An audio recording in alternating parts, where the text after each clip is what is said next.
தொடக்க நூல் 4ஆம் அதிகாரம். ஆதாம் தம் மனைவி ஏவாளுடன் கூடி வாழ்ந்தான். அவள் கருவுற்று காயினை பெற்றெடுத்தாள்.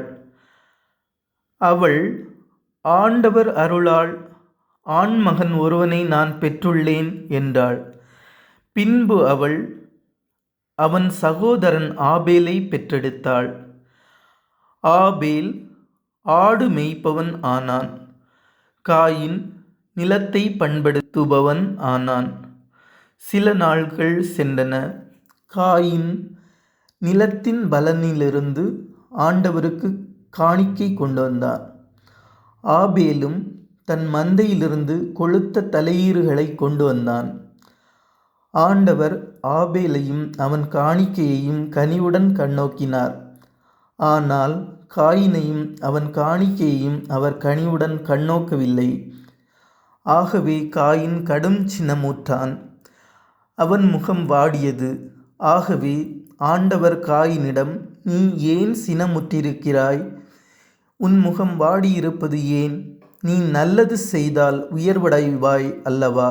நீ நல்லது செய்யாவிட்டால் பாவம் உன்மேல் வேட்கை கொண்டு உன் வாயிலில் படுத்திருக்கும்.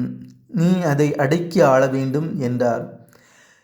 காயின் தன் சகோதரன் ஆபேலிடம், நாம் வயல்வெளிக்கு போவோம் என்றான்.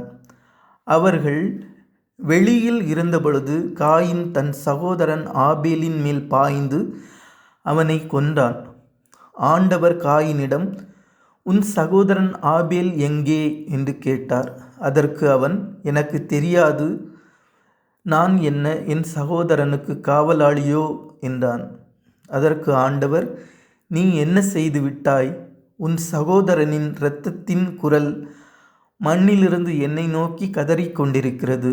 இப்பொழுது உன் கைகள் சிந்தின உன் சகோதரனின் இரத்தத்தை தன் வாய் திறந்து குடித்த மண்ணை முன்னிட்டு நீ சபிக்கப்பட்டிருக்கின்றாய்.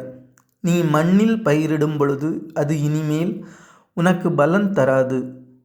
மண்ணுலகில் நீ நாடோடியாக அலைந்து திரிவாய் என்றார். காயின் ஆண்டவரிடம், எனக்கு கொடுக்கப்பட்ட தண்டனை என்னால் தாங்க முடியாததாக இருக்கின்றது. இன்று நீர் என்னை இம்மண்ணிலிருந்து துரத்தி இருக்கின்றீர். உமது முன்னிலையினின்று நான் மறைக்கப்பட்டுள்ளேன்.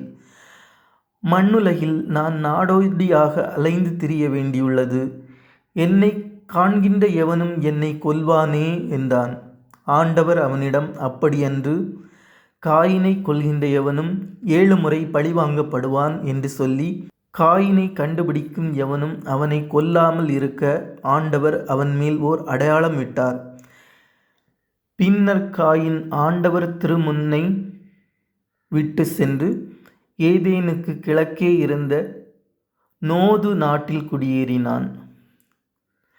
காயின் தன் மனைவியுடன் கூடி வாழ அவளும் கருவுற்று ஏனோக்கை பெற்றெடுத்தாள். அப்பொழுது காயின் ஒரு நகரத்தை நிறுவி அதற்கு தன் மகன் ஏனோக்கின் பெயரை வைத்தான். ஏனோக்கிற்கு ஈராது பிறந்தான். ஈராதுக்கு மெகுயாவேல் பிறந்தான். மெகுயாவேலுக்கு மெத்துசாவேல் பிறந்தான். மெத்துசாவேலுக்கு லாமேக்கு பிறந்தான். லாமேக்கு 2 பெண்களை மணந்து கொண்டான். ஒருத்தியின் பெயர் ஆதா, மற்றொருத்தியின் பெயர் சில்லா. ஆதா யாபாலை பெற்றெடுத்தாள். இவன்தான் ஆடு மாடு மேய்த்து கூடாரத்தில் வாடும் மக்களின் தந்தை. அவன் சகோதரன் பெயர் யூபால். இவன்தான் யாழ் மீட்டுவோர், குழல் ஊதுவோர் ஆகியோர் அனைவரின் தந்தை. சில்லா தூபால் காயினை பெற்றெடுத்தாள். இவன் வெண்கலத்தாலும் இரும்பாலும் எல்லாவிதமான கருவிகள் செய்யும் கொல்லன் ஆனான்.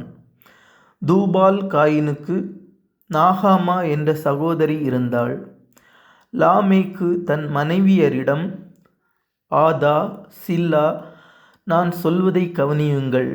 லாமேக்கின் மனைவியரே, என் சொல்லுக்கு செவி கொடுங்கள்.